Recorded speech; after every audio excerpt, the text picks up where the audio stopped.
Hello, comrades, and welcome to another video on the Chinese Revolution area of study 2. In this video, we'll explore 3 mass campaigns that were launched by the CCP in the early years to consolidate their power. Here's a quote from Mao Zedong.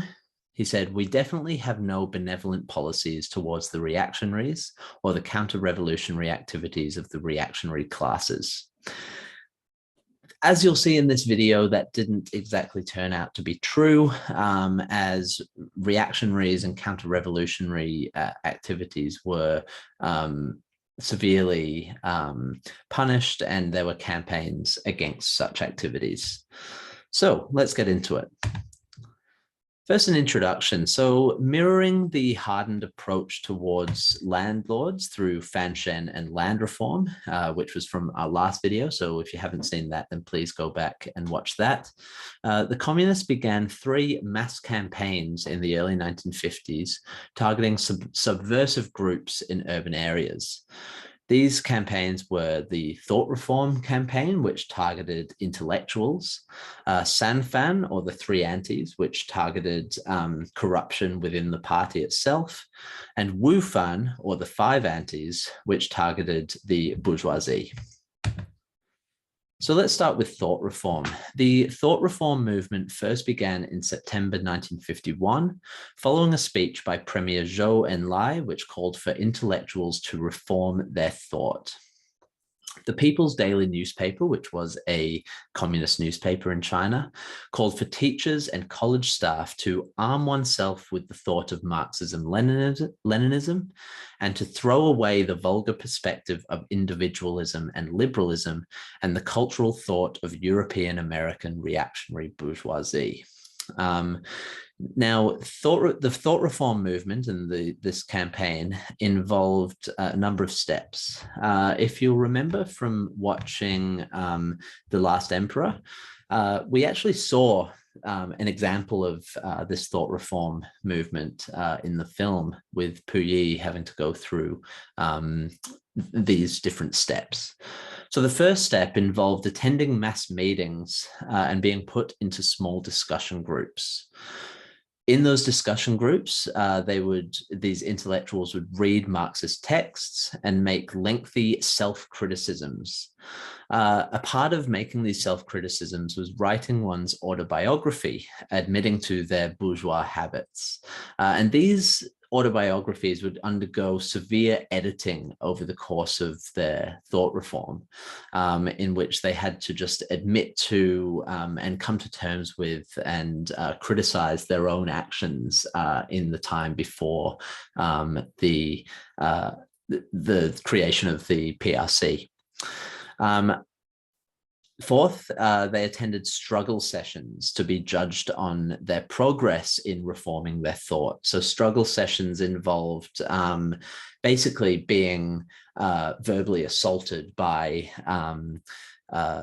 Communist Party officials, as well as their peers, in which they had to struggle to sort of defend themselves.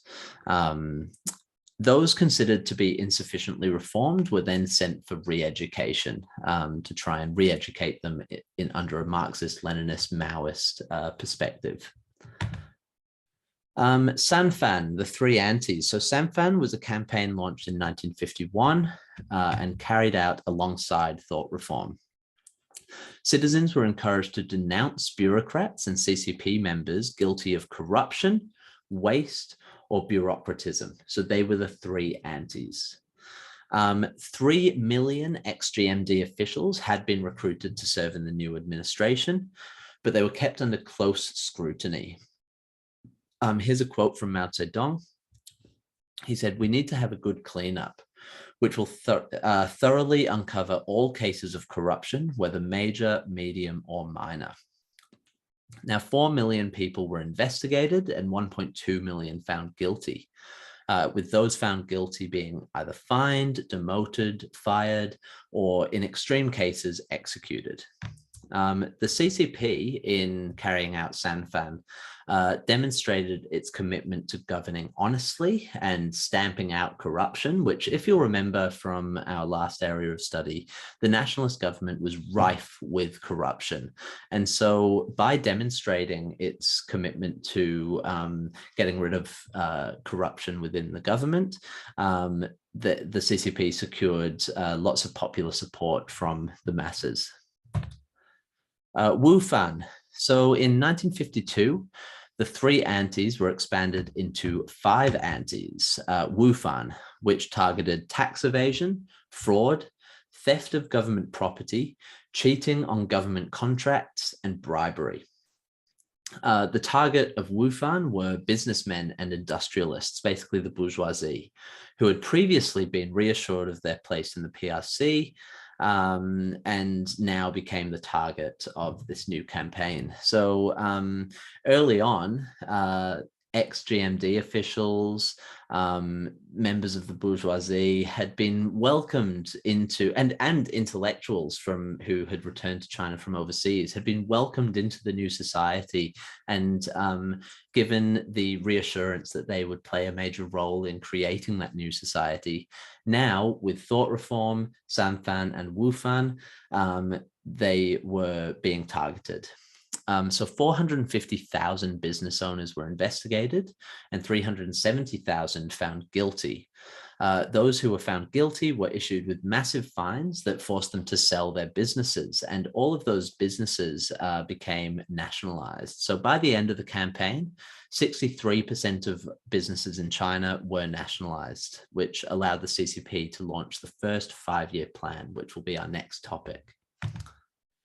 One feature of the land reform, thought reform, and the antis movement was the use of mass campaigns to mobilize ordinary people. So that's been a feature in all of these movements that we've discussed in this video and the previous video. And this became an ongoing characteristic of the new society, with neighbors turning in neighbors, colleagues colleagues turning in colleagues, and basically just mobilizing the regular people to carry out these to call out examples of bribery or corruption, or anti-communist rhetoric among intellectuals.